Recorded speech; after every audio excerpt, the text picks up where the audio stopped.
पर बताएं। जी, ये इस्लामिया हॉस्पिटल चिन्योट की तरफ से सैलाब ज़दगान की सहूलत के लिए मेडिकल कैंप का इनकाद किया गया है। यहाँ पे ये दूसरा कैंप है और टोटल ये हम 6 कैंप कर चुके हैं, जिसमें तकरीबन 2000 मरीज़ों का हम फ्री इलाज कर चुके हैं। यहाँ पे मेडिकल स्पेशलिस्ट, चाइल्ड स्पेशलिस्ट और 2 medical officer, 2 women medical officer और तमाम हॉस्पिटल का स्टाफ मौजूद है।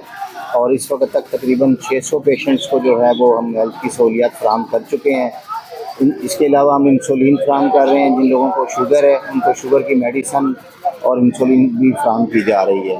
तो ये कैंप इंशाल्लाह हमारे जारी रहेंगे। कैसर अहमद शेख साहब के ताउन से ये सारे कैंप किए जा रहे हैं और लोगों को जो फ्लड अफेक्टेड हैं उनको हेल्थ की बेहतरीन सहूलियात उनके घर पे प्रोवाइड की जा रही हैं। ये चिन्योट अंजुमन इस्लामिया की तरफ से फाइनेंस किए गए कैंप हैं और ये इंशाल्लाह जब तक लोगों की मुकम्मल बहाली नहीं हो जाती ये कैंप जारी रहेंगे।